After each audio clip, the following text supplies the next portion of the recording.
하나님 말씀 함께 보겠습니다. 구약성경 신명기 21장 1절로 21절까지의 말씀을 함께 보도록 하겠습니다. 신명기 21장 1절로 21절까지만 함께 교독하도록 하겠습니다.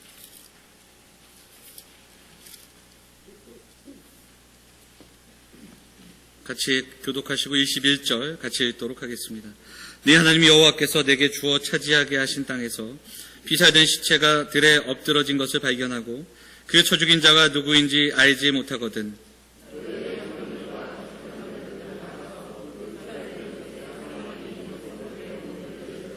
그 피살된 곳에서 제일 가까운 성읍의 장로들이 그 성읍에서 아직 부리지 아니하고 멍에를 매지 아니한 암송아지를 취하며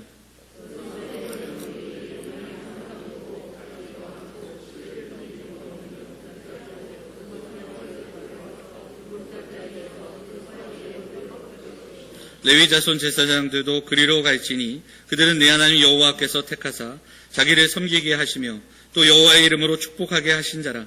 모든 소송과 모든 투쟁이 그들의 말대로 판결될 것이니라.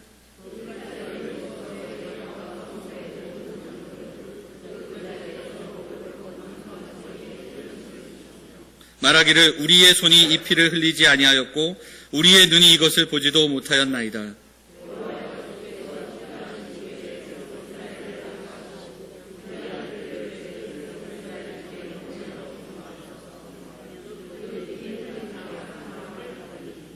너는 이와 같이 여호와께서 보시기에 정직한 일을 행하여 무죄한 자의 피 흘린 죄를 너희 중에서 제하였지니라.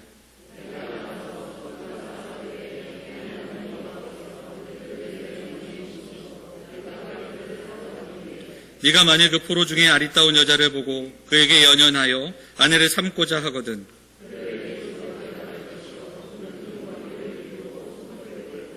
또 포로의 의복을 벗고 내 집에 살며 그 부모를 위하여 한 달 동안 애곡한 후에 네가 그에게로 들어가서 그의 남편이 되고 그는 내 아내가 될 것이오.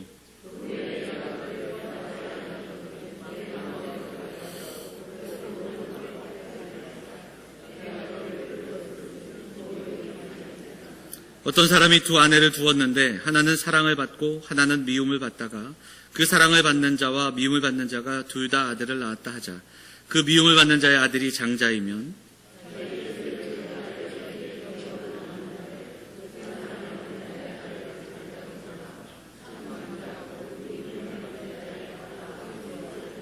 반드시 그 미움을 받는 자의 아들을 장자로 인정하여 자기의 소유에서 그에게는 두 몫을 줄 것이니 그는 자기의 기력의 시작이라. 장자의 권리가 그에게 있음이니라.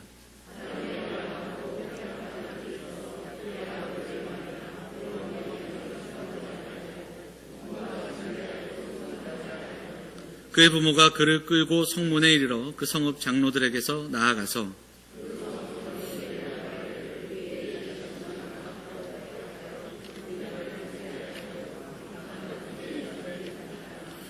그 성의 모든 사람들이 같이 읽겠습니다. 그 성읍의 모든 사람들이 그를 돌로 쳐 죽일지니 이같이 네가 너희 중에서 악을 제하라. 그리하면 온 이스라엘이 듣고 두려워하리라. 아멘. 단나 찬양대 찬양하시겠습니다.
아멘.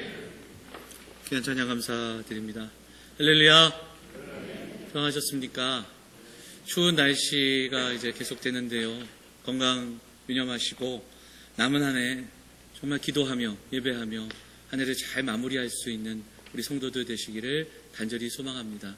그래서 새해를 더 힘차게 맞이하시고 돌아온 한 해를 돌아보시면서 정말 우리에게 주신 하나님의 은혜를 깊이 묵상하고 또 증거할 수 있는, 자랑할 수 있는 우리 성도들 되시기를 부탁을 드립니다.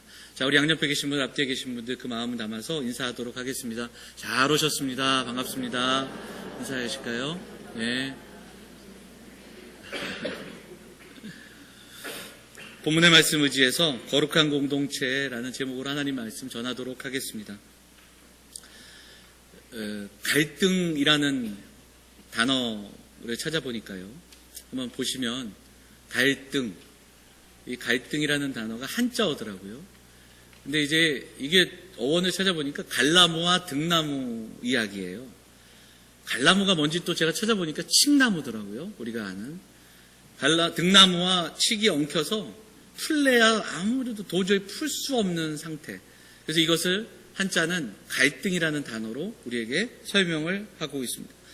개인이나 집단이 각기의 이해관계, 또 자기의 뜻 이런 것이 다르다 보니까 충돌하고 부딪히고 이것이 얽히고 설켜서 풀어가지 않는, 풀릴 수 없는 모습들이 갈등이라고 하는데, 왜 이야기를 드리냐면 지금 우리가 살아가는 이 시대의 모습은 이 갈등이라는 단어가 우리가 살아가는 삶의 자리 모든 영역에서 이야기될 수밖에 없는 그런 시대를 우리가 살아가고 있기 때문에 그렇습니다. 고질적인 개인주의가 있고요. 그리고 때에 따라서는 나와 이익이 맞는 사람들끼리 연합하다가 또 헤어지기도 하다가 또 만나다가 뭐 이런 언제든지 바뀔 수 없는, 그러니까 연합이 개인주의를 중심으로 이루어지고요. 그리고 정치적인 성향들도 굉장히 많이 나뉘어지면서 그런 자신의 어떤 성향과 가치를 주장하고 또 얽혀 설켜 있는 그 갈등을 보게 됩니다. 얼마 전에 차를 타고 광화문을 지나가니까 이 모습이 그대로 있더라고요. 이쪽에서는 보수 집회가 열리고요. 이쪽에서는 진보의 집회가 열리고 또 요즘은 교회 이름으로 집회도 많이 열리는 것을 보게 되는데요. 한 공간 안에 이런 모습들이 함께 설켜 있고 얽혀 있는 모습들을 함께 보게 됩니다. 물론 정치의 부패와 무능함을 우리가 바라보면서 분노하게 되고 우리의 어떤 죄의 문제를 판단해야 할 사법부의 어떤 부패에 대한 이야기를 들을 때 우리는 분노할 수밖에 없고요. 그리고 사립학교, 유치원에서부터 사립학교 모든 그 이야기들 속에, 그리고 특히 더 나아가서는 종교계의 부패를 들을 때마다 참 안타깝고 그리고 또 분노할 수밖에 없는 그런 시대를 살아갑니다. 그래서 매일매일 들려오는 이야기 속에서 참 에너지가 소진되고, 그러다 보니까 어떤 현상이 일어나냐면 냉소적이게 되는 거죠. 우리와는 사실 좀 먼 이야기처럼, 나와 상관없는 이야기로 이 이야기를 들을 때마다 좀 냉소적이 되고, 그리고 또한 무관심하게 되고, 그리고 또한 한쪽에서 비난하게 되고, 이런 모습들이 우리에게도 있다라는 겁니다. 그러나 성경은 우리에게 하나님의 백성들이 이 땅을 살아갈 때 우리가 살아가는 이 땅에 영적인 전쟁이 존재하고 있고, 우리는 우리를 대적하는 악한 영들을 대적하는 사람들이며, 그리고 그것을 대적하며 싸우는 그 책임이 이 땅을 살아가는 구원받은 하나님의 백성들에게 있다라는 것을 분명하게 말씀하고 있다라는 겁니다. 그 삶의 존재에 주어진 그 존재의 무게가 분명히 있는데, 이 땅을 살아가는 하나님의 사람들도 워낙 이 땅의 부패와 또 이 땅의 모습들과 갈등 속에서 오히려 포기하고 그리고 낭망하며 그리고 외면하는 그런 모습으로 살아가고 있다는 겁니다. 그런 관점에서 오늘 본문의 이야기들을 좀 한번 살펴보면서 신앙의 공동체를 넘어 우리가 살아가는 사회 속에서 믿음의 사람들은 과연 어떤 존재로 서야 하고 살아가야 하는가, 이 이야기를 좀 나누며 또 말씀을 좀 묵상하기를 원합니다. 지난주 20장을 우리가 나눴고요. 20장에 있는 이야기들을 나누면서 그 마지막에 이런 말씀을 드렸습니다. 이 땅을 살아가면서 하나님의 백성은 이 땅의 많은 가치들이 안정과 행복을 추구하며 살아갈 때 우리의 가치는 그보다 더 귀한 가치, 거룩함을 추구하는 인생, 거룩함을 추구하는 사람들, 소망하는 사람들이 되어야 한다는 말씀을 지난 20장을 통해 나누며 또한 정리했습니다. 이제 오늘부터 나누는 21장, 22장, 23장은 그 거룩한 삶을 향한 공동체의 모습이 어떻게 바르게 서야 하는가. 이것이 조금은 좀 신뢰적으로, 구체적으로 실례를 제시하면서 여러 가지 상황들을 우리에게 이야기하고 또한 그 속에서 그 거룩한 공동체를 지켜나가는 사람들의 이야기를 들려주고 있다는 겁니다. 자, 먼저 오늘 본문을 좀 살펴보면 본문은 4가지 상황으로 정리할 수 있습니다. 이것을 좀 정리해 보도록 하겠습니다. 첫째는 1절부터 9절까지의 내용입니다. 1절부터 9절까지의 내용은 살해된 시체가 발견되었을 때, 근데 그 살해를 누가 했는지 범인을 알 수 없는, 그래서 그 땅에서 피살된 시체가 들에 엎드려진 것을 발견하고 이렇게 시작이 됩니다. 시체를 발견했는데 누가 죽였는지 알 수 없는 겁니다. 피해자는 있는데 가해자는 없는 상황. 그때에 이것에 대해서 어떻게 대처해야 하는지를 이야기하고 있는 겁니다. 고대 이스라엘 사회는 그 땅에서 살인이 저질러졌을 때 피가 흘리는 이 일은 하나님의 통치하시는 그 땅을 더럽히는 일로 그렇게 여겼습니다. 이 피해에 대한 책임은 개인이 지는 것이 아니라 공동체가 함께 져야 했던 겁니다. 공동체가 책임을 지고 하나님의 백성 가운데 거룩함을 담아내는 그 이야기가 여기에 담겨져 있습니다. 본문을 보면 시체가 발견된 가장 가까운 곳에 있는 성읍, 그 성읍의 지도자들이 이 일에 나섭니다. 그리고 소를 잡아 그리고 소의 목을 꺾고, 그리고 그들만이 아니라 레위 제사장들이 함께 와서 이 일들을 놓고 기도하고 이들의 손이 깨끗함을 선포해야 하는 그러한 일들이 오늘 21장 1절부터 9절까지의 내용 속에서 우리에게 소개되고 있는 겁니다. 이것은 이 문제가 결코 개인의 문제가 아니다. 그저 들에서 시체가 발견된 이 일이 누가 죽였을까? 도대체 왜 이런 일이 일어났을까? 범인을 찾아내고 또한 이것이 미제 사건으로 끝나는, 이런 정도로 끝나는 것이 아니라 가까운 성읍에 있는 공동체가 함께 우리가 이 일들의 무죄함을 선언하고 하나님 앞에서 함께 통회하고 애복하고 그리고 자복하고 그리고 회개하는 그러한 일들이 분명히 있어야 한다라는 겁니다. 공동체의 문제로 여겼습니다. 그래서 오늘 본문 9절에 보면 이와 같이 여호와께서 보시기에 정직한 일을 행하여, 이렇게 하는 것이 하나님 보시기에 정직한 일이다. 그리고 무지한 자의 피 흘린 죄를 너희 중에서 제하라. 이렇게 말씀하고 있는 겁니다. 개인의 문제가 아니라 공동체의 문제로, 더구나 이 모든 예식을 치른 자들과 사건 가까이에 있던 성읍뿐만 아니라 더 나아가서, 그래서 오늘 9절 말씀해 보면 너희 중에로 이야기하는 것은 이것이 한 성읍에 국한되는 것이 아니라 이스라엘 전체의 책임이라는 것을 강조하고 있는 말씀인 겁니다. 한 비참한 죽음에 대해 공동체는 함께 공감하고 함께 슬퍼하고 동감해야 하며, 시체가 발견되었지만 실제로 나와는 아무런 상관이 없는 일이지만, 관계가 없을 수 있지만 이 일을 하나님 앞에서 공동체가 함께 이 일들을 주관하고 치러내는 그 이야기가 1절부터 9절까지 나와 있습니다. 이어지는 이야기는 10절부터 14절까지의 이야기인데요, 전혀 다른 이야기가 소개됩니다. 전쟁에서 승리했을 때 포로로 잡혀온 여인을 어떻게 대할 수 있을까에 대한 이야기입니다. 여기서의 그 이야기는 전제가, 결혼이 전제가 되어 있습니다. 아무리 포로로 잡혀왔다 할지라도, 그 여인이 아름다워 그 여인을 사모한다 할지라도 혼인해야 했습니다. 그리고 결혼하는 이야기, 그리고 그 여인을 배려하는 이야기가 담겨져 있습니다. 여기에서 결혼은 두 사람만의 결혼이 아니라 이스라엘 안으로 들어오는 이야기입니다. 그래서 이스라엘 백성이 되기 때문에 한 달이라는 기간을 보내면서 준비하는 기간이 명시가 되어 있습니다. 그 기간 동안 옛사람, 옛 모습을 버리고 새 사람으로, 이스라엘 백성으로 살아가야 하는 그런 시간적인 의미가 있고요. 무엇보다도 그 당시 고대 근동사회는 전쟁에서 포로로 잡혀온다는 것은 노예 생활입니다. 노예는 인격이 없었고 노예는 얼마든지 팔고 살 수 있던 그 시대에, 특히 노예로 잡혀온 여인은 얼마든지 주인의 성적인 놀이개가 될 수 있던 그 시대를 볼 때 이스라엘 공동체 안에서는 그 노예의 생명을 귀히 여기고 인격을 귀히 여기며 혼인을 전제로 하는 그러한 이야기를 들려주고 있다는 겁니다. 그리고 무엇보다도 결혼 이후의 이야기가 담겨져 있습니다. 자, 14절 한번 같이 읽어보도록 하겠습니다. 14절 같이 읽어볼까요? 같이 읽겠습니다. 시작. 그 후에 내가 그를 기뻐하지 아니하거든 그의 마음대로 가게 하고 결코 돈을 받고 팔지 말지라.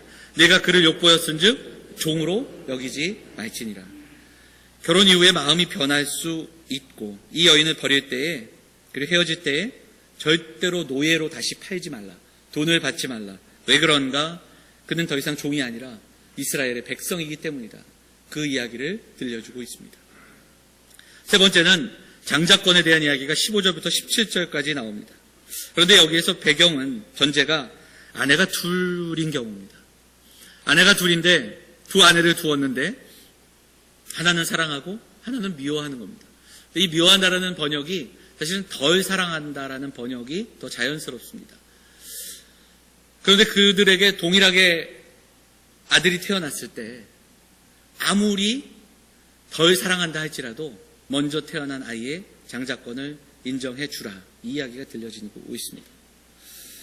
이 이야기는 우리가 창세기에서 나오는 야곱의 가정에서 한번 생각해 볼 수 있습니다.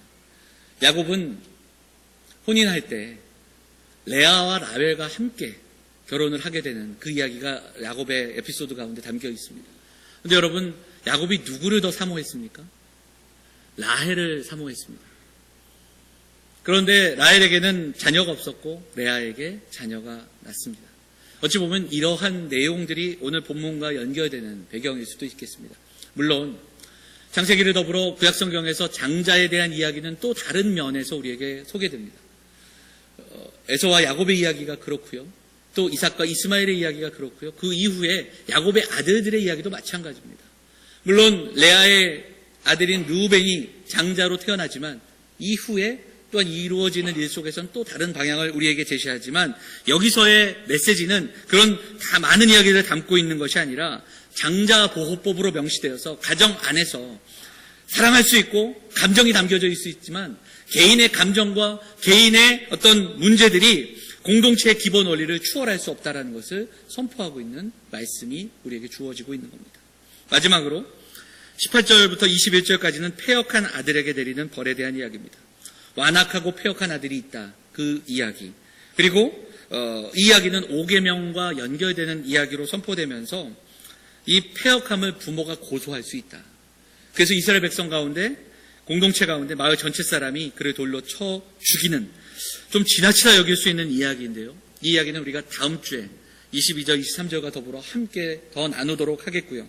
그러나 무엇보다 부모를 공경하는 것이 이스라엘 백성에게 주어진 10계명의 일륜계명의 가장 첫 번째 5계명에 나온다라는 것을, 그래서 첫 계명이 5계명인 것, 그 당시에 가정의 질서가 바로 공동체의 질서 원리의 가장 중앙에 있었음을, 기본적인 질서였음을 우리에게 말씀하는 내용이 이어지고 있는 것을 보게 됩니다. 자, 여기까지 이렇게 4개의 이야기가 우리에게 소개됐습니다. 누가 죽였는지 모르는 시체를 발견했을 때, 그리고 전쟁에서의 여인의 이야기, 그리고 또한 장자의 이야기, 그리고 패역한 아들에게 내리는 법. 어찌 보면 다 다른 이야기들, 좀 복잡하고, 그리고 실제로 오늘을 살아가는 우리가 이 말씀을 읽었을 때 우리가 살아가는 삶의 배경과는 전혀 다른 이야기, 우리는 두 아내를 두지 않기에 적용되지 않는 이 이야기, 그리고 또한 그 외의 모든 이야기들, 전쟁의 포로에 대한 이야기들이 실제로 상황과는 다른 이야기임에도 불구하고 이 말씀 전체에 흐르는 공통적인 메시지를 우리가 좀 묵상하기를 원합니다. 2가지 정도로 우리가 적용하고 그리고 또한 함께 기도할 수 있기를 원하는데요. 첫째로 이 아침에 우리 사랑하는 영암의 성도들이 우리의 신앙이 하나님과 나와의 1대1 관계로 끝나지 않는다는 것을 분명히 기억하기를 소망합니다. 이것은 무슨 이야기인가? 우리에게 맡기신 공동체, 우리의 가정, 우리의 공동체, 더 나아가 우리의 신앙 공동체를 넘어서는 우리가 살아가는 삶의 영역 속에서 우리는 거룩함으로 살아가야 할 책임이 있는 하나님의 백성들이라는 사실입니다. 교회가 공적인 공교회성을 기억하면서 우리가 살아가는 삶의 자리를 거룩한 자리로, 우리에게 주어진 일들을 거룩한 하나님의 일로 만들어 우리의 삶의 모든 영역 속에서 거룩한 하나님의 일들을 이루어내는 사랑하는 믿음의 성도들 다 되시기를 간절히 소망합니다. 여러분, 우리는 홀로 살 수 없는 존재들입니다. 관계를 맺으며 영향을 주며 살아갑니다. 그러다 보니까 말씀 서두에 이야기한 것처럼 갈등의 요소가 없을 수가 없습니다. 가정에도, 직장에도, 이웃과도, 심지어 우리 신앙 공동체 안에도 마찬가지입니다. 그 갈등의 요소가 있는 곳에서 우리는 함께 살아가고 있습니다. 우리가 발을 딛고 사는 그곳에서 그럼에도 불구하고 이 문제를 멀찍이서 바라보고 아무런 영향력 없이 무기력하게 무감각하게 살아가는 삶의 영역들이 황폐해지고 그리고 부패하고 악취가 나고 죄가 만연함에도 나 혼자만 하나님 앞에서 바로 서면 괜찮다는 그런 잘못된 인식, 아니란 인식으로 살아가서는 안 된다는 것을 우리 분명히 기억해야 한다는 사실입니다. 누군가의 아픔, 누군가의 고통, 누군가의 슬픔과 그리고 이 땅에 만연해 있는 죄의 문제가 나와는 아무런 상관이 없는 것처럼 그렇게 살아갈 수 없다라는 사실입니다. 그래서 우리는 우리에게 맡겨진 삶의 모든 영역 속에서 하나님의 백성답게 살아가야 하는 겁니다. 말씀을 준비하면서 아주 오래전에 읽었던 그 동화책 한 권을 찾아보았습니다. 어른들을 위한 동화인데요. 이현주 씨가 쓴 알게 뭐야라는 제목의 동화입니다.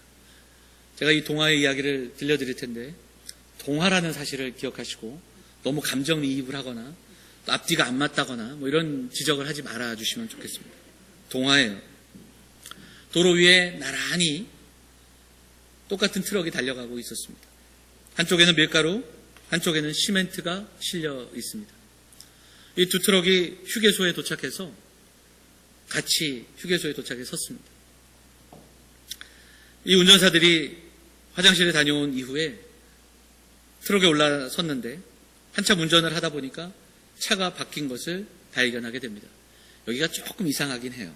하지만 동화라는 사실을 기억하시고요. 네. 참 이게 우리가 동화를 읽을 때도 이렇게 분석하면서 읽는.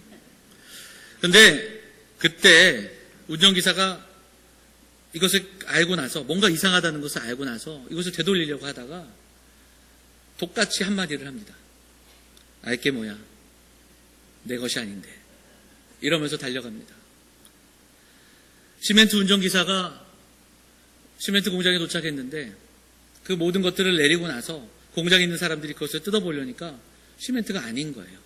전혀 다른 내용들이 있었습니다. 이상해서 기사를 찾았는데 기사는 이미 떠나고 말았습니다.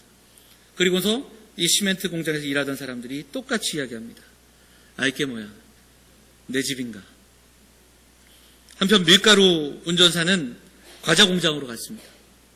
거기서 도착하자 그 갖고 있던 것을 풀어 넣었습니다. 그리고 차는 떠나고 공장에서 일하던 사람들이 이것을 보면서 이거 밀가루가 아닌데 큰일 났습니다. 어떻게 하지?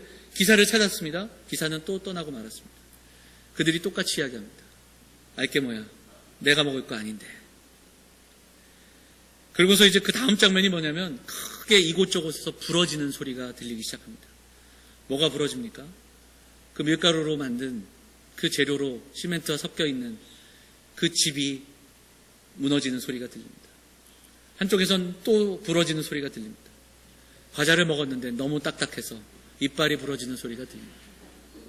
그럼에도 불구하고 마지막 장면에서 이 기사들은 오늘도 또한 노래를 부르며 또 그 도로를 열심히 달려가고 그리고 또 그렇게 잘 살았다. 뭐 이런 이야기로 동화가 끝이 납니다.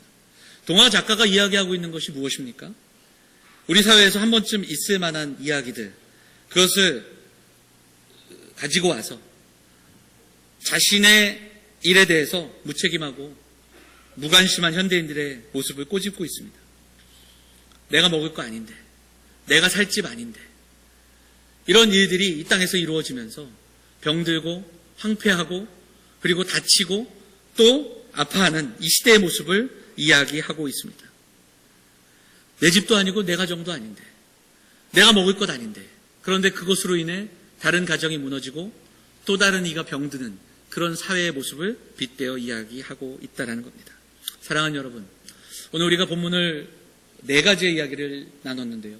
1절부터 9절까지 나오는 범인을 알 수 없는 시체를 발견했을 때 온 공동체가 함께 이 일을 해결합니다. 그 공동체의 장로들이 나와서 그것을 함께 해결하고 레위인들이 나와 그 문제에 대해 함께 기도하고 애통해야 하며 이것이 우리의 죄라는 것을 고백하며 죄를 씻기를 소망하는 그 이야기가 담겨 있습니다. 한 생명의 귀중함, 생명의 존엄함에 대해서 경각하게 하고 그리고 공동체의 책임의식을 강조하는 내용이 여기에 담겨 있다는 겁니다. 나는 범인이 아니고 나와는 상관없는 사람의 죽음일지라도 공동체가 함께 이 일을 수습하는 이야기가 나오고 있습니다. 제임스 헌터가 쓴 기독교는 어떻게 세상을 변화시키는가라는 책을 보면 그 저자는 오랫동안 기독교가 문화를 주도하기도 하고 세상을 이끌기도 하고 세상을 변혁하기도 하고 그러한 이야기들을 문화 담론을 막 이야기하다가 그럼에도 불구하고 지금까지 세상에 참여했던 그 모습을 지적하면서 한 가지를 더 호소하고 있는 것을 보게 됩니다. 그 새로운 방향이 무엇인가? 신실한 내적인 현존입니다. 좀 어려운 이야기지만 이것을 좀 바꿔 얘기하자면 하나님 나라가 이 땅 가운데 임했고 하나님은 우리를 통해 하나님께서 이루시는 그 나라의 가치를 우리의 삶을 통해 우리의 공동체를 통해 이 땅에 이루어 가고 계시다라는 겁니다. 그런데 저자는 이것을 성육신과 관련해서 이야기합니다. 하나님이 이 땅 가운데 육신을 입고 오셔서 죄의 문제를 해결하기 위해 우리 가운데 찾아오신 것처럼 하나님의 백성들은 신앙의 공동체 안에 머무는 것이 아니라 우리의 존재가 성육신하여 세상으로 나아가 세상의 죄와 세상의 아픔과 세상의 부패와 그 안으로 들어가서 그것을 고쳐내고 그것을 치유하고 그것을 바꿔나갈 수 있는 그 삶을 살아야 하는데 그것은 오늘 내게 임하신 하나님 나라 그 하나님 나라를 품으며 살아가는 그래서 내가 살아가고 있는 하나님의 나라를 보여줄 수 있는 믿음의 성도들이 되어야 한다는 것을 강조하고 있다는 겁니다. 그리고 타인들과의 관계 속에서 하나님의 임재를 드러내라. 타인들과 믿지 않는 사람들과 살아가는 삶의 현장 속에서도 하나님의 살아계심을 보여줘야 한다. 이것이 바로 신실한 내적인 현존입니다. 우리는 그래서 우리의 직장에서도 신실한 자로 살아가야 합니다. 우리는 우리의 이웃들과 대화할 때도 신실한 자로 살아갈 수 있어야 한다는 겁니다. 그 책에 이런 이야기가 있는데요. 같이 한번 읽어보도록 하겠습니다. 같이 한번 읽어볼까요? 같이 읽겠습니다. 우리는 타인들을 찾아야 하며 타인들과 동일시해야 하고 희생적 사랑을 통해 타인들의 완전함을 위해 수고해야 한다. 이렇게까지 해야 한다라고 이야기하고 있습니다. 신앙 공동체 안에서는 물론이고 사회 속에서 공동체 밖에 있는 사람들에게도 신실한 존재임을 증명해내는 저와 여러분이 되어야 한다는 말씀을 우리가 나누기를 원합니다. 사랑하는 여러분, 이 땅을 살아갈 때 갈등이 있는 세상 속에서 모든 사람들이 끊임없이 자기 성취, 자기의 욕망, 그리고 또한 만족을 추구하는 세상 속에서 성도들은 그 욕망과 의지를 잠시 멈추고 하나님의 말씀 앞에 멈춰서서 신실한 존재로 살아가기를, 오늘도 내게 임한 하나님의 나라를 구현해내며 하나님의 임재를 드러내는 그런 아름다운 그런 존재가 되기를 소망하며 이 시간 기도하고 결단해야 할 줄 믿습니다. 알게 뭐야, 내가 살 것 아니고 내가 먹을 것 아닌데, 그래서 이 땅에 살아가는 많은 일들 속에서 먹을 것으로 살아가는 삶의 모든 문화 속에서 장난을 치고 또 그것으로 인해 피해받고 아파하고 또한 고통받는 이 땅을 바라보면서 그런 가치가 아니라 이웃과 타인과 약자들의 필요도 거기에 시선을 두면서 우리가 예수 그리스도께서 이 땅에 오시는 성육신을 삶에서 또한 실현해내고 이 땅에 오신 하나님의 마음, 그리스도의 마음을 가지고 살아가는 삶의 현장 속에서 오늘도 신실한 존재로 하나님의 나라를 증거하는 존재로 그렇게 아름다운 가정, 아름다운 인생을 만들어 가시는 사랑하는 영험의 성도들 되시기를 주의 이름으로 축원을 드립니다. 두 번째로 오늘 함께 기도하길 원하는 것은 거룩한 공동체, 거룩함의 시작은 바로 다른 어느 곳이 아니라 우리의 가정이 되기를 소망하며 기도하기를 원합니다. 오늘 본문에 나오는 이야기, 전쟁에서 포로로 잡혀온 여인, 그리고 또한 사랑받지 못한 그 아내의 자녀가 장자일 경우의 상속권에 대한 이야기, 그리고 심지어는 폐역한 아들을 향한 이 벌, 이 모든 것이 좀 극단적인 이야기 같지만 가만히 생각해 보면 우리 안에 좀 잠겨져 있는 욕망, 우리 안에 숨기고 싶은 말하지 못한 잘못된 본성과 욕망에 대한 책망인 것을 볼 수 있습니다. 11절을 보면 그 여인의 아름다움이 강조됩니다. 포로로 잡혀왔는데 그 여인이 아름다운 거예요. 그 아름다움에 연연하여, 아름다움을 흠모하여 그 여인을 품고자 할 때 결혼하라는 겁니다. 그리고 혼인의 방식이 분명히 나오고요. 14절에 보면 네가 그를 기뻐하지 아니하거든 이렇게 되어 있습니다. 그 당시의 사회를 보면 남성이 훨씬 더 많은 권리를 갖고 있던 시대입니다. 더구나 노예로 잡혀온 여인, 얼마든지 데려다가 결혼하고 또 버릴 수 있던 시대, 그 시대의 이야기 속에서 그 여인에 대한 그런 존귀함을 지켜주고 그 여인이 이스라엘 백성 안에 들어왔다라는 사실을 취소하지 않으며 그 여인의 삶을 지켜주는 이야기가 여기에 담겨 있다라는 겁니다. 이것은 오늘날 이 시대에 우리가 겪는 만남과 헤어짐, 그리고 가정의 불화의 이야기, 가정 가운데 있는 그 이야기들과 크게 다르지 않다라는 것을 우리가 보게 되죠. 15절 이하의 말씀도 마찬가지입니다. 아내가 둘입니다. 둘인데 한 여인을 사랑하고 또 한 여인을 덜 사랑하는 이야기가 담겨져 있다라는 겁니다. 사랑하는 여러분, 한 사람이 이 땅에 오면 한 사람이 이 땅에 와서 가족을 통해 사랑을 배웁니다. 한 사람이 이 땅에서 살아갈 때 성숙해지는 그 통로가 가정인 것을 우리가 보게 됩니다. 성숙해진 한 사람은 가정의 소중함을 가장 먼저 깨닫게 되는 그러한 사람이라는 것도 우리가 알게 됩니다. 가정은 사회에 있는 수많은 제도와 모임처럼 우리가 살아가다가 필요하니까 정말 이건 필요하기 때문에 만들어낸 제도가 아니라 성경은 분명히 하나님께서 가장 먼저 이 땅에 만드신 공동체였다라는 것을 우리에게 분명히 이야기하고 있습니다.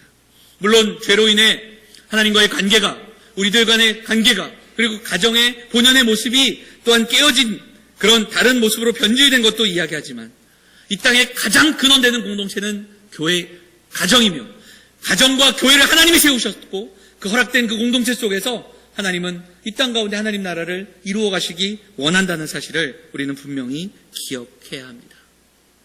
사랑하는 여러분, 오늘 본문을 묵상해 보면요, 10계명의 두 가지 계명과 연결해 볼 수 있습니다. 5계명, 내 부모를 공경하라. 6계명, 뭐지요? 살인하지 말라. 내 부모를 공경하라. 이것은 출애굽한 이스라엘 백성들이 광야를 걸어갈 때, 그 수많은 사람들이 하나의 공동체를 이루어 앞으로 전진할 때, 그리고 가나안 땅에 들어가 살아갈 때도 가장 그 공동체의 핵심이었던 핵심 가치였습니다.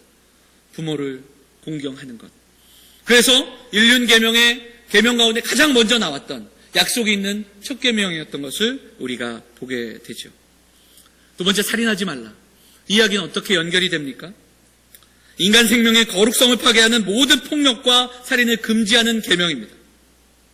그런데요, 예수님께서는 이 살인하지 말라를 출애굽기에 나오는 뭐뭐 하지 말라, 뭐뭐 하지 말라를 바꿔주십니다.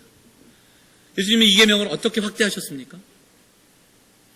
어떻게 말씀하십니까? 형제에게 노하거나 욕하는 자마다 조금 생략을 해보면 결론적으로 지옥불에 들어간다, 이렇게까지도 말씀하셨습니다. 이 욕이 대단한 욕이 아니더라고요. 라가라 하는 자, 우리가 흔히 일상에서 여러분들 많이 하시는 욕입니다. 그런데 이렇게까지도 말씀하십니다. 이것은 살인하지 않는 것을 뛰어넘어 생명을 살리는 삶을 살라고 말씀하시는 겁니다. 이 땅을 살아가는 하나님의 백성들은 살인하지 않는 자로 머무는 것이 아니라 생명을 살리는 삶을 살아라, 이렇게 말씀하고 있다는 겁니다.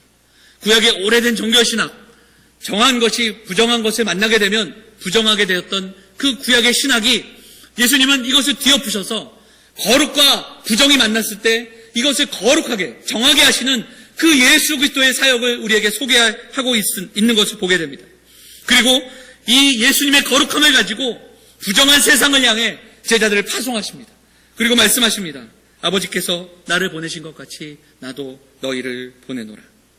부정한 세상과 단절해서 따로 모여서 거룩하게 살아라가 아니라 그 땅을 향하여 파송하시면서 너희도 거룩함을 세상에 증명해내라, 이렇게 말씀하셨습니다. 그리고 오늘도 우리에게 다시 한번 그 파송함을 이야기하십니다. 너희는 세상의 빛이다. 빛은 어두움을 이긴다고 말씀하십니다. 빛과 소금으로 살아가야 한다는 겁니다. 생명을 살리며 죽어가는 자를 살리고 황폐된 이 땅을 고치고 회복하는 일들을 우리에게 맡기셨다는 겁니다. 어떻게 해요? 대단한 일이 아니라 살아가는 삶의 현장에서 거룩한 자로, 하나님의 나라를 살아가는 자로, 하나님의 현존하는 자로 살아가는 그 존재의 모습들을 우리에게 말씀하고 있다는 겁니다. 그래서 부패하고 어두운 세상을 보면서 낙심하고 그리고 외면하고 그리고 비난하는 데 머무르는 것이 아니라 우리가 빛과 소금으로 살아내지 못함을 먼저 안타까워하고 그리고 기도하고 그리고 그렇게 살아가기를 결단하며 기도하는 사랑하는 성도들이 되어야 할 줄 믿습니다. 사랑하는 여러분, 갈등이 있고 아픔이 있는 이 땅에서 우리는 어떻게 바르게 서야 하며 우리는 어떤 모습으로 살아가야 하겠습니까? 실제로 이 땅 가운데 있는 많은 불의는 국가나 사회라는 거대한 담론으로 이야기되지만 그것이 아니라 실상은 저와 여러분이 살아가는 삶의 작은 부분들, 우리가 살아가는 삶의 현장, 우리가 타인을 대하는 삶의 자리, 직장과 가정과 그리고 모든 삶의 영역 속에서 그 불의가 시작된다는 사실을 기억할 수 있기를 바랍니다. 때로는 우리 주변의 일들이 참 우리와는 거리가 먼, 나와는 상관없는 일들이기에 무관심과 비난으로 대할 수 있지만 성도는 이 땅을 살아갈 때 그 불의를 타인의 불의로 대하는 것이 아니라 우리 공동체의 모습으로 대하고 함께 아파하고 그리고 먼저 이 불의 앞에서 악한 영들을 대적하는 기도의 사람으로 살아가야 할 줄 믿습니다. 바라기는 이 땅을 위해 기도하는 믿음의 백성들이 되기를 간절히 소망합니다. 나라와 민족을 위해 기도하고 이 땅의 연약함과 그리고 부패함과 황폐함을 바라보면서 하나님의 공의가 이루어지는 이 땅을 소망하며 기도하는 사랑하는 영혼의 성도들 되시기를 간절히 소망합니다. 또한 일상에서 하나님의 말씀에 순종하며 선을 행하며 의를 행하며 우리의 삶의 현장에서 타인들을 향한 믿지 않는 자들, 연약한 자들, 그들을 향한 신실한 존재로 살아가셔서 우리에게 맡기신 일들, 거룩한 일들로 여겨 주 앞에서 감당하시고 하루하루 그렇게 신실한 존재로 살아가며 하나님의 마음, 하나님의 뜻을 우리의 가정과 우리 공동체 속에서 이루어가는 그렇게 날마다 하나님의 나라를 살아가시는 거룩한 성도들, 거룩한 삶을 살아가는 우리 영화의 성도들 다 되시기를 주의 이름으로 축원을 드립니다. 말씀 붙들고 함께 기도하겠습니다. 우리 같이 기도하실 때 우리의 모습 돌아보면서 이 땅을 고치시는 하나님, 우리를 치유하시는 하나님, 우리의 가정이 주님 보시기에 먼저 거룩한 가정으로 우리의 삶의 영역이 또한 죄와 싸우며 하나님 보시는 신실한 존재로 살아가는 우리가 되게 해달라고 같이 말씀 붙들고 기도하도록 하겠습니다. 같이 기도하겠습니다. 하나님 아버지, 오늘도 주 앞에 나와 예배하는 사랑하는 성도들에게 하나님의 말씀 앞에 서게 하시고 오늘도 연약한 우리들의 모습이 주의 말씀을 받아 거룩한 공동체를 세워가며 거룩한 사람들로 하나님 무엇을 하든지 죽게 하듯 하는 그러한 사람들로 살아가는 우리들이 될 수 있도록 인도하여 주옵소서. 하나님, 이 땅을 우리에게 맡기신 하나님의 마음, 이 땅을 치유하기를 원하시고 회복시키신 하나님의 마음을 묵상하며 오늘도 기도하며 간구하며 그 거룩한 자로 살아가기를 소망하며 결단하는 성도들이 될 수 있도록 하나님 인도하여 주옵소서. 주의 마음을 부어 주옵소서.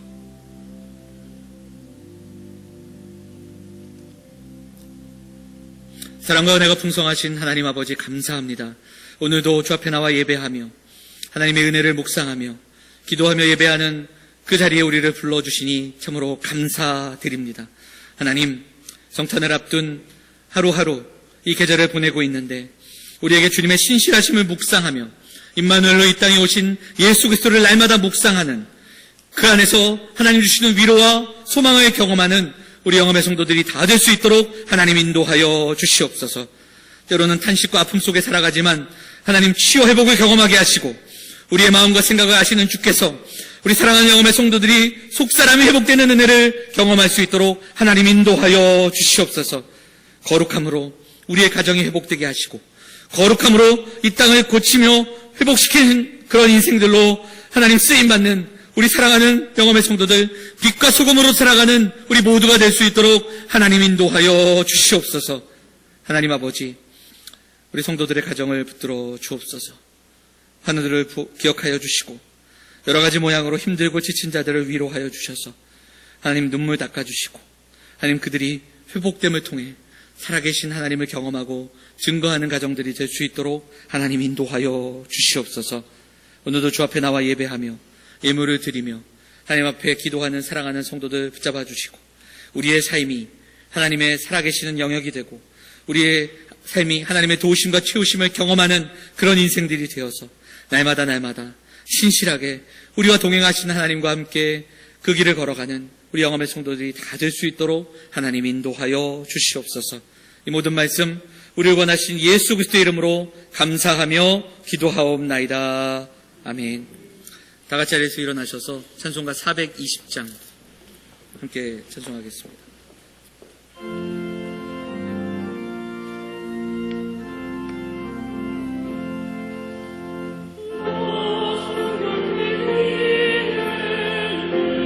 기도하며 이 손을 성경 보고 온 형제들 함께 늘 사귀면서 일하기 전마다 너 기도하라.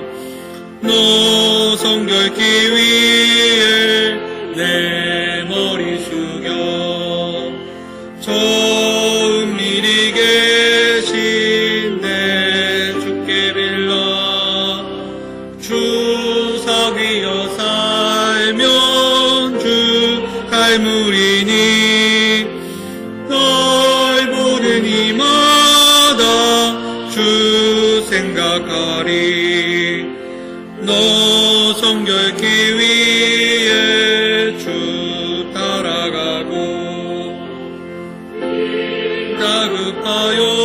다급하여도 당황치 말고 참 즐거울 때나 또 슬플 때나 너 주님만 믿고 늘 따라가라.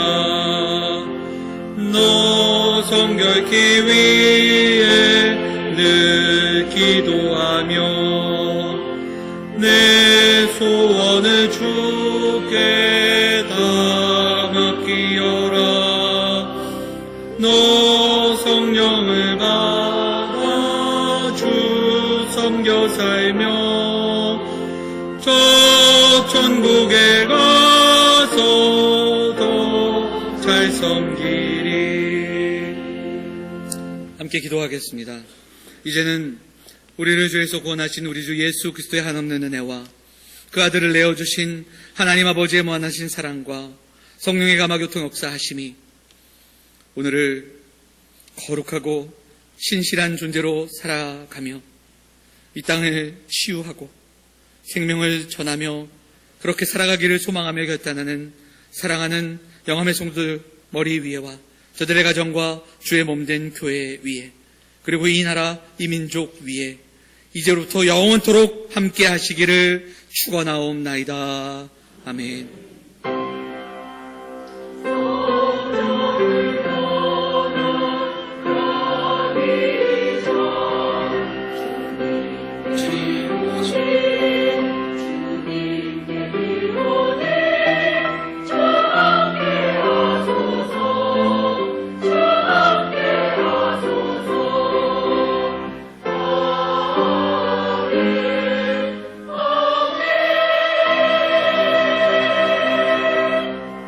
자리에 앉으시겠습니다. 교회 소식 알려드리겠습니다. 오늘 이 모든 순서와 예배 끝난 후에부터 우리 재직들 사진 그리고 또 구역 사진 찍도록 하겠습니다. 12시부터 1시까지 4층에서 있습니다. 구역 사진은 뭐 꼭 앞에서 안 찍으셔도 되고요. 뭐 자유롭게 해도 됩니다. 그리고 그 재직 사진들, 증명사진처럼 찍는 사진은 저 밖에 찍는 곳이 준비가 되었거든요. 거기서 찍도록 하겠습니다. 꼭 참여해 주시고 이렇게 모처럼 사진 찍는 이렇게 곳도 해놨으니까요. 여러분 웬만하면 사진 찍으시고 이렇게 해마다 바꾸세요. 사진을. 이렇게 해주시면 좋을 것 같습니다. 목요일 날 담화 선교가 있습니다. 올해 마지막 담화 선교인데요. 우리 한나선교회 오전 10시 출발하는데 기도 부탁드리도록 하겠습니다. 오늘 모임들 기억하시고 애차실 봉사하시는 분들에게 감사의 마음을 전하고 또 오늘 떡으로 섬겨주신 가정에게도 감사의 마음을 전할 수 있으면 좋겠습니다. 이 시간에는 이게 좀 잘못됐는데 2018년 하반기 새가족 환영 행사 하도록 하겠습니다. 간단하게 소개하고요. 우리 이 시간 같이 축복하고 기도하는 시간들 갖도록 하겠습니다. 제가 등록하신 우리 새가족들 호명할 때 우리 앞으로 잠깐만 수고스럽지만 좀 나와주시기를 부탁을 드립니다. 호칭은 그냥 생략하고 성함만 부르도록 하겠습니다. 안봉석, 박진형, 서정희, 정도희, 김미숙, 엄세린, 김유나, 송수연, 강혁. 예, 우리 제가 지금 호명하신 분들 잠깐만 앞에 나와 주시겠습니다. 감사합니다. 우리 서정희 원사님 나오시고요. 우리 정도희 집사님도 같이 서시기 바랍니다. 우리 올해 등록하시고 또 우리 함께 지금 열심히 신앙생활 하고 계신 우리 새가족들입니다. 우리 먼저 박수로 크게 환영하고요. 격려하도록 하겠습니다. 우리 새가족부에서 먼저 꽃을 전달하나요? 먼저 꽃 전달하도록 하겠습니다. 우리 새가족부에서 준비한 꽃을 전달하겠습니다. 그리고 선물도 준비했는데요. 선물은 제가 드리나요?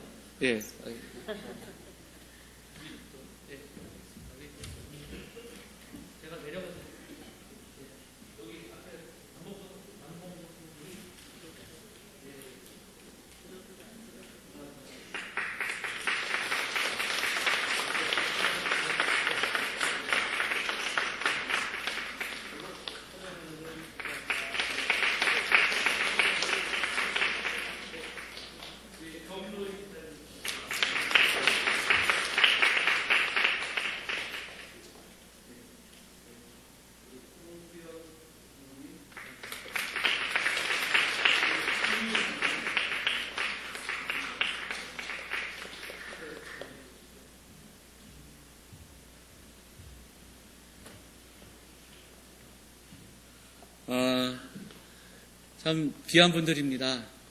참 전도가 힘들고 또 복음을 전하는 일이 힘들 때 교회를 찾아와 주시고 또 함께 믿음으로 살아가기를 결단하고 또 교회 안에서 지금 신앙생활 잘 하시고 계시는 우리 분들, 우리가 이 시간에 좀 함께 축복하고 그리고 기도할 수 있는 시간들 됐으면 좋겠습니다.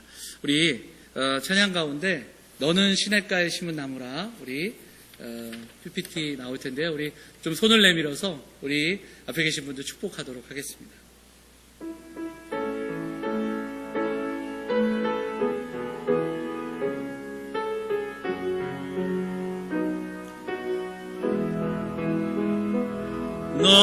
너는 시냇가에 심은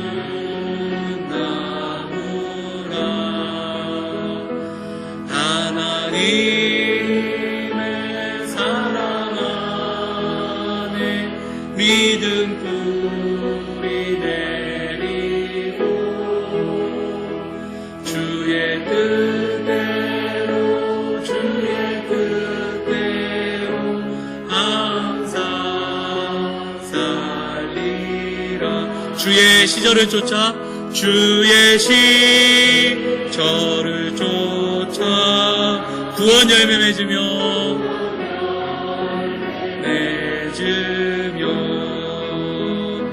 주의 영화로운 빛 너를 보아리니 주의 뜻대로 항상 살리라.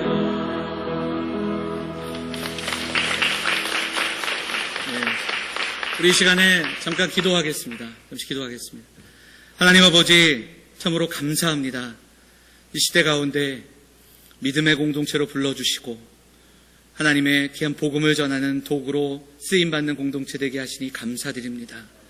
이곳을 찾는 이들이 하나님을 만나며 하나님의 영광을 경험하며 하나님의 구원의 역사를 깨닫고 그 구원의 삶을 살아가는 모든 믿음의 사람들이 다 될 수 있도록 하나님 인도하여 주옵소서. 하나님 이렇게 귀한 새 가족들을 보내시니 감사드립니다. 여러 가지 모양으로 또한 우리가 함께 이 귀한 만남을 주셨는데 우리 서로 귀한 믿음의 동역자들이 되게 하여 주시고 사랑하는 가정들이 복되게 하여 주시고 우리가 찬양한 것처럼 이들이 믿음 안에 우리 신앙의 뿌리를 내리며 또한 시냇가에 심은 나무가 받는 그 복된 은혜를 경험하는 사랑하는 새 가족들, 사랑하는 가정들 다 될 수 있도록 하나님 인도하여 주시옵소서. 하나님 우리가 이 복음을 전하는 일에 더 힘쓰는 공동체가 되기를 소망합니다. 이 땅을 치유하고 고치며 이 지역을 하나님의 나라를 선포하는 믿음의 공동체 될 수 있도록 하나님 인도하여 주시옵소서. 이 모든 말씀 우리를 원하신 예수 그리스도의 이름으로 감사하며 기도하옵나이다. 아멘.